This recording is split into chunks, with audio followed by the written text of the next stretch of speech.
Hey guys, I'm Aaron Harris and I'm here with Cody Schatzel today. We're here on behalf of Black Hole Jiu-Jitsu New Paltz, and we're here to show you some self-defense techniques from positions and scenarios that you might run into on the street.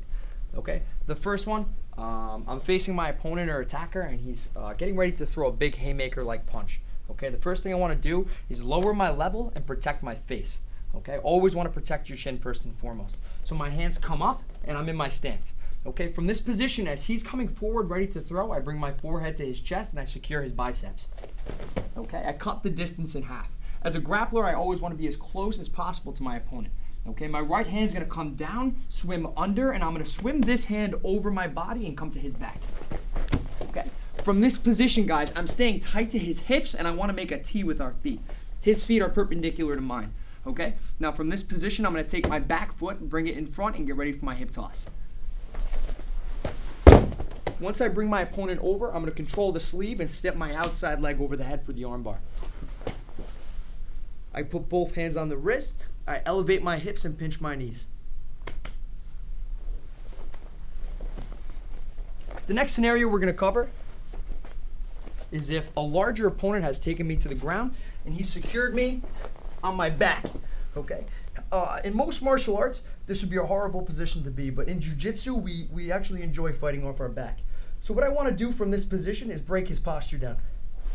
Sweep his hands, control the head and the tricep. Okay? From here, he's going to want to bring his posture back to the ceiling. As he goes to lift his head, I take my feet, I put them on the mat, and I shrimp out.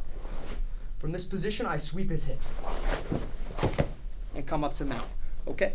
Now what you're going to see in people who aren't experienced in jiu-jitsu is they like to try to roll out of this position. As he goes to roll, I secure his back and I put both of my feet between his legs. Okay? Now I'm ready to secure my chokehold. I take my outside hand and swing it under his neck. My opposite hand comes behind his head and I grab my bicep. Okay guys, the final scenario we're going to go over is if my opponent grabs my shirt or my clothing. He puts both hands on me. I want to control his wrists if he's wearing a long sleeve shirt or a jacket. And I'm going to grab his wrists if he's wearing a short sleeve. Okay? From here, I control. I bring my foot into his hip and I sit. Okay? From this position, guys, I have his hips controlled. I can bring him up and over my body. And I could also stop him from throwing punches if that's his intention by controlling his hips. Okay? So from here, we're going to go for a triangle choke.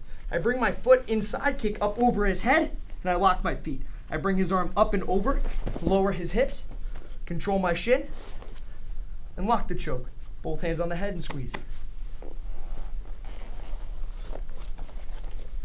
Okay guys, we always recommend first and foremost, if you can run away and you can escape, always do that. But sometimes you don't have that option and that's when you have to use martial arts or especially jiu-jitsu to defend yourselves. Again, we're coming from Black Hole Jiu-Jitsu New Paltz. Come on in for a 2-week free trial and have an amazing time learning martial arts and jiu-jitsu. Thanks, guys.